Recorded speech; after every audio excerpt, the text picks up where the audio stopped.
Hi there, I'm Roberta, and I've practically grown up here. Everywhere you look, you see our family's wares, from dinner plates elegant enough for a royal ball to the mug you've used every morning for the last 10 years. It's been quite the journey, being present and witnessing and aiding my parents in the growth of their business. But one day, that all changed. Our next-door neighbor, Mrs. Wilson, from the bakery, stormed in wildly like a tornado cutting through twine. She always had a strange habit of barging in and demanding to see my dad, John, as if she owned the place. She barely knocked a shoe on the carpet before shouting, "John, I need to talk to you, pronto?" Even with the racket of my clanking the feel of a ceramic teapot into its slot on display, I paused with something short of an eye roll to watch not so silently. My dad cleansed his hands on his apron and glanced at me with eyes that seemed to say, "Here it comes." "Sure thing, Beverly. We talking 69 or 04? Here," my dad quipped. Mrs. Wilson cleared her throat, freshly magenta-dyed hair falling out of her scarf. "I'll be blunt about this, John," she said. "It's just about time we consider some bigger things about this little old business of ours, don't you think?" The voice she used was more than serious. It was as if her voice was just a tad too low to understand without asking her to repeat herself multiple times. Dad coughed awkwardly. "Merge, huh? That's quite a presumptuous suggestion, Beverly. What sudden reason do you have to harbor this thought at your mind?" But she wasn't done, leaning her body close to his. "I think we could make it even more beneficial for us by our kids, that is, Lucas and Roberta." I almost dropped the teapot. Lucas is a man in his 30s, and despite being neighbors, we barely speak a word. I could see Dad cup his chin and feel my heart plunge. They're both proper kids, and you know that. But marriage, they're how old and barely know each other. That's a bit steep, Beverly. I think they'll get along, I assure it. Plus, from a businessman's viewpoint, it's a smart idea. Dad sighed. "I'll talk to Miss Ann. She wants to merge the store and the bakery. She wants me to marry Lucas. I said, and my thoughts instantly reflected thoughts in verbal form. What do you think? I could not even imagine that. It looked like one of those old films, and getting married like that was not what I was dreaming about. "I do not know, Dad. Lucas is a nice fellow, but marry him. Maybe you need to meet properly, I suggest." "You know what? You do not need to make this decision right away. We will figure it out gradually," Dad said. So it all started. Lucas and I used those months to learn more about each other. There was something about him. He seemed to be polite at first, but later revealed that he cared about Mother's legacy. However, it was different, as if he was ready to repeat what she did, but in a more decent way. Our conversations varied from discussing her business affairs to personal matters. As a result, it felt more like a situation we discussed rather than a contract. However, the story developed further. Mrs. Wilson took care of everything, starting from the 3-candy cake from her bakery and up to the decorations she used for the windows with various items. One evening, we were discussing the guest list, and my mom came rushing with a thick stack of invitations. For a second, it felt like she was inviting the entire town over. "Roberta, dear, I have included some additional names in your guest list. Our company and I need them to be there," dropping the stack on the table with a thud that shook the floor beneath me. Kept my mouth shut, not wanting to start a fight. However, Lucas saw me clenching my fists and sneaked a hand below the table to give mine a reassuring squeeze. "She has no say in this. It is our wedding day," he whispered. The wedding flew by in a flash. I stood resplendent in my dress at the back of the hall, feeling more like a decoration in Mrs. Wilson's master plan than a bride. Dad walked up to me, a forced smile on his face. "You look beautiful, Roberta. Are you ready?"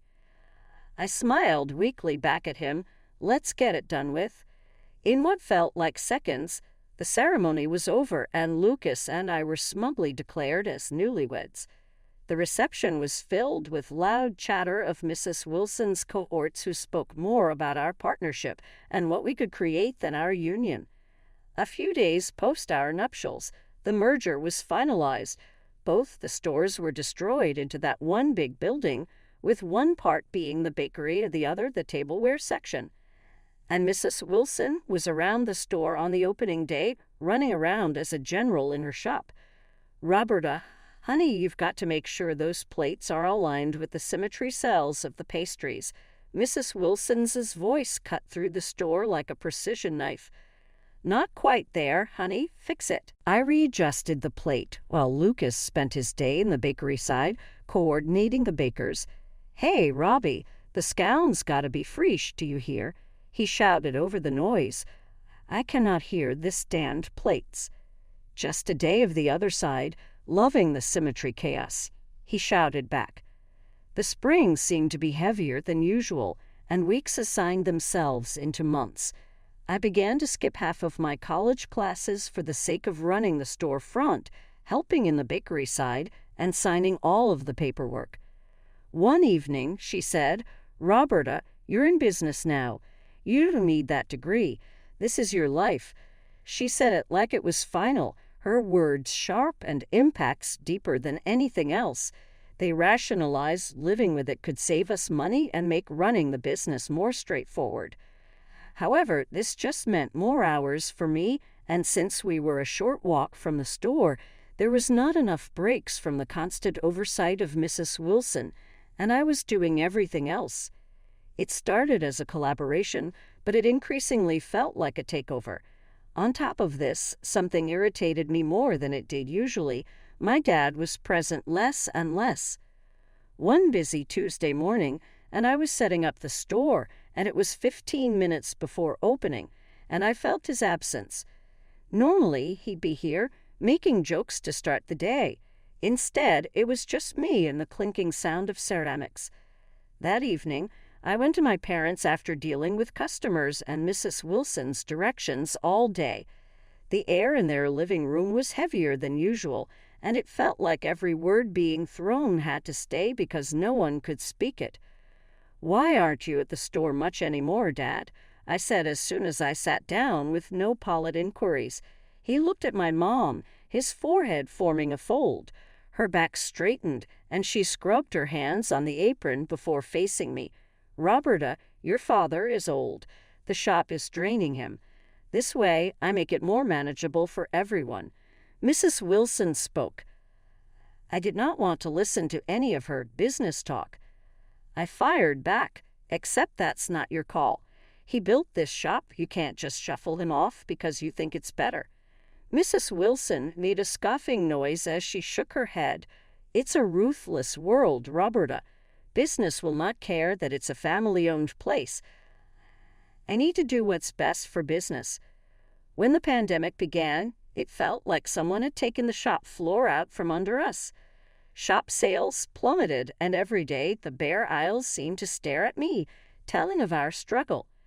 During one of those cold shifts where it felt like things were terrible and might get worse, I made a choice. We could not continue sitting and waiting for things to get normal. "Lucas, we have to go online. We'll do delivery, get individual orders," I stated confidently, even though I was not sure. He seemed skeptical but nodded.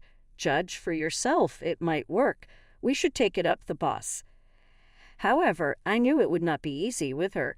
Mrs. Wilson was used to operations this way, and online sales seemed risky. When Lucas and I brought the idea up, she shut us down. "We're not some tech company. We're what we are, we'll outwait it," she said, and shifted attention. I just could not watch everything collapse, so I started it anyway. After delivery was skipped, I used delivery resources to design an online dish community. I bought our accessory products and bakes at night after the bakery closed. Orders began slow, then more came. Keeping it hidden from Lucas and Mom was taxing. I was so tired, burning candles on both ends, between managing our secret sale and my day job at the shop. Nights turned to morning, and I often tiptoed home late after midnight. One night, as I entered without banging my door to prevent awakening anyone in the household, I saw Mrs. Wilson standing in the living room, her arms crossed and expression a combination of rage and sadness. "Roberta, where were you? Look at this house, and your father is asleep. Don't treat him so." "I've been working, Mrs. Wilson. We got a rush of online orders tonight," my voice worn out after too many nights like this one. "Online orders? What online orders?" Her tone sharp and accusatory when it's difficult to describe. I could feel the tension in the air, radiating as Lucas came down, drawn by the noise. "Mom, what's going on?" he inquired, the frustration and the feeling of helplessness reflected in his eyes. "Ask your wife what's going on. She's running some secret side business and neglecting all her duties around here," Mrs. Wilson interrupted, criticizing me in every word. Lucas' gaze met mine, expressing confusion. What's she talking about?" Sighing, I finally gave in, the feelings and fatigue of the last weeks slowly creeping up on me. "I've opened an online store. It's what keeping us afloat with the pandemic and everything. I thought she wouldn't have agreed, so I didn't tell you." Lucas's look was blank, the gaze alternating between me and his mom. "You should have told Anne, Roberta," he concluded before moving to his mom and adding, "and you should have been more open for her ideas." Instead, Mrs. Wilson grimly went, "This is my house, and while you're under my roof, you'll follow my rules, both of you." The argument spiraled from here. Lucas went with his mom this time, usually my ally. "Roberta, you need to learn how to balance your time better, help out around the house more." Each word was a babble in my ears. Defeated and broken-hearted that Lucas couldn't see how hard I worked to save our business, I cut back on the online orders. Mornings were now for cleaning the house. Afternoons spent running the pastry counter were painful. It was everything I had to scale back on to keep peace in my house. On an especially dreary, rain-soaked afternoon, I was straightening up the store hall when I heard the door creak open. A little girl about 8 stumbled in, clothes drenched and sticking to her skin. Her face was covered in streaks of tears as she cried. "Hey there, what happened? Are you okay?" I asked, trying to sound as kind and calming as I could. Before she could answer, Mrs. Wilson saw us from the end of the aisle. She quickly marched over, lips tight. "What is this, Roberta? We don't have time for this today. She looks like a beggar. Put her out before other customers see." Her words made my stomach twist in a painful knot.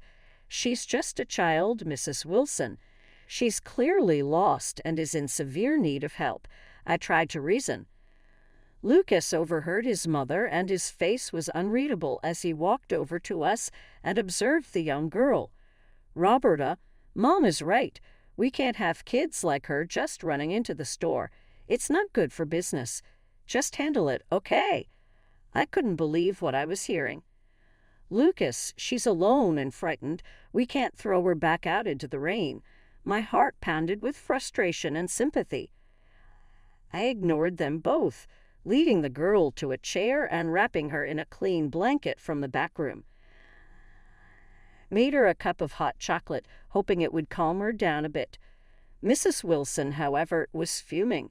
"This is exactly the kind of distraction we don't need, Roberta. You're responsible for any fallout from this," she warned, her voice sharp. I finally managed to calm the girl down enough to tell me her name was Sophie. She had wandered off from a nearby park and got lost. Just as she started to relax, the police arrived. They thanked me for looking after Sophie and informed me her parents had been frantically looking for her. It turns out she wasn't far from home, not at all. After the police took her away, Mrs. Wilson pulled me aside. Her face was stern and cold, and her voice was monotone as she spoke to me. Lucas just nodded along, not standing up for me. Mrs. Wilson said, "Due to your little stunt, I'm docking your pay. You took time off work to deal with this situation. You will wash dishes for the next 2 days to make up for it." That stung more than I expected it to. Scoring pot after pot, it felt like I was more of a servant than a part of the family. Lucas was always my rock, but now he was just another weight to drag me down. Every harsh word Mrs. Wilson spat at me, every nod Lucas gave, both were a reminder of how trapped I was. One morning, an ordinary customer walked into the store. He was richly dressed, his eyes scanning the establishment like he was looking for something special. When he finally noticed me, he smiled, and I asked if I could help him find anything. After he has rang up his purchases, he thanked me and then paused, his expression turning a bit more serious. "By the way, I'm not sure if you remember, but my daughter was the little girl you helped out last week, the one who got lost in the storm." I was taken aback. I did not expect this twist. "Of course I remember. She was a brave little girl. I'm glad I could help her," I answered sincerely. He smiled warmly and handed me his business card. "Well, I'm really grateful for what you did. If you ever need anything, advice or help with anything at all, just give me a call." I just looked at the card and noticed the term lawyer, Mr. Hayes. That piqued my interest, given the mess the store and the merger were in. Actually, there might be something. Could we maybe talk about a legal matter? Of course, about the business my father used to own with my mother-in-law. I ventured. "Sure," he replied with an encouraging nod. "Why don't you come by my office next week? We can go over everything in detail," he offered. Took him up on his offer, feeling a bit of relief and a bit of anxiety. In his office, I handed him the pile of documents my dad signed years ago, merging our family store with my mother-in-law's bakery. He went through them carefully, his brow furrowing more with every page. After a long silence, he looked up. "There are several significant issues here. The contract has multiple violations, which are quite concerning. I think we have a strong case here if you want to challenge this," and he offered to help me pro bono to set things right. At this point, I felt overwhelmed, but grateful once more. Thank you. I'd like that. It's just hard, you know. It's my husband's family, too." He knew. He nodded his head. "It's not only about business, it's your life we're talking about. You deserve to have control over that, and you won't be fighting alone." When I left his office, I felt hopeful and worried at the same time. Could I really go against my husband and his own mother? And what was the alternative, other than waiting for my parents' store skeletons from the inside, seeing the work of both of my parents being destroyed? This was the thought that clouded my mind as I came home that evening. I was still halfway through processing when I saw what I was greeted to. Our house was lousy, and there were several weekend guests who laughed, talked, and clinked glasses. I stopped, reeling in the sight before mother-in-law, whose face immediately gained half a serious expression. Within a few minutes, met a slightly drunk gaze with me. "Oh, there you are wandering the streets when you should be serving your guests," she bellowed from across the room. "It's your anniversary, Roberta. Don't you have any sense of duty?" My blood ran cold, and I scrambled as my face began to heat up in the room, not daring to meet anyone's gaze. The events of the day have forgotten my 1-year marriage anniversary completely.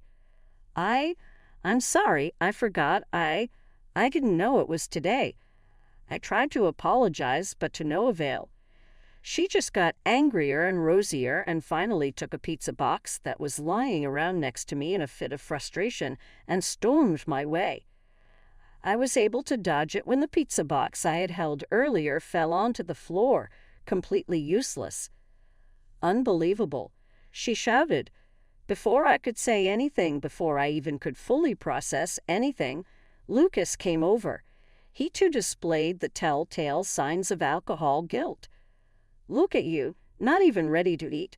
Wash up, for heaven's sake," he slurred, immediately letting all the wine from his glass spill over my hands and my shirt in a grotesque imitation. The cold wine seeped into fabric, staining my shirt. A shiver ran through me. The next moment, something broke. Something inside me, long-suffering and angry. Maybe it was finally sensing how these people dishonored me and my courage. Maybe it was just the wine running through me. But at that moment, I just could not take it anymore. Wiping my stained hands on my wet shirt and looking into the room, I spoke just loud enough for silence to spread around me. "I have seen a lawyer. I am filing for divorce, Lucas," I said. Lucas and his mother just looked at me as if though they saw a ghost. My mother-in-law walked closer, her voice filled with sheer ice as she spoke. "Who do you think you are? You think you can just—" I cut her off. I spoke louder, all eyes in the room glued to us. The tension was so thick in the room that it was almost tangible. "I am not finished." I swallowed and spoke as loud as I could. "I am suing to override the merger of the store. There has been a fraud, and the court has the documents. I sent them. I will also be asking for financial compensation for everything I endured here," I said. The room was silent for one moment before my mother-in-law exclaimed in outrage. I did not wait for more. I quickly turned on the heel and headed upstairs to gather all my things. My mother-in-law followed me, but her voice was no longer cold and hateful. It was desperate. "Roberta, please, let's talk about this. You're overreacting." I stopped, turned, and faced her one last time. Without saying a word, I handed her the business card of the lawyer. "From now on, any communication goes through my lawyer," I said firmly. After that, I walked to our room, my fist tight, but my intentions clear. I only packed essentials, all that I needed to start over. I finally left my mother-in-law's roof, moved into an apartment across town. It was like I felt the fresh air after ages. It was not alone, yet alone, because my father was with me. We were fighting to win back our life. The attorney, Mr. Hayes, was determined to handle our situation. In court, he was a dog. He fought to win our side. After a short while, we got the good news. The court had deemed Mrs. Wilson guilty of fraud. They arranged to break the illegal merger and fined her so much money. I finally got compensated for all the financial losses from that day. It was enough money to help me buy Mrs. Wilson's share in the joint bakery and tableware business my father. Standing in front of the business house again, all legally mine, was a good feeling. "Dad, we did it. It's ours again," I said finally, handing him the keys to the door. We spent the next weeks revitalizing the shop. After every paint coat, every new display on the rack felt like a part of soul claim regained. Mrs. Wilson and Lucas had to find a new job. The loss costs through the case and the fine dried out everything they had saved. I heard about them incurring debts, but the rest— Lucas tried calling once or send a text, but I never replied. I had locked that part of my life away. Now I was thinking of the game to secure our future. With the store and my studies back on track, I continued with college at night. It was a fresh new penny. I was aiming home after a class when Dad closed the shop. Hitting across a well-laid coffee table, Dad joked, "You know, Roberta, start again like this, that's more than I was hoping for, sass mess." "Yes, Dad, that's exactly how I feel. It's like I woke up from a long, bad dream. We have a second life here, and I'm not going to waste it," I said to him with a fresh confidence I didn't have for years. We discussed the business future undertakings, new products we might introduce, the holiday discount sale,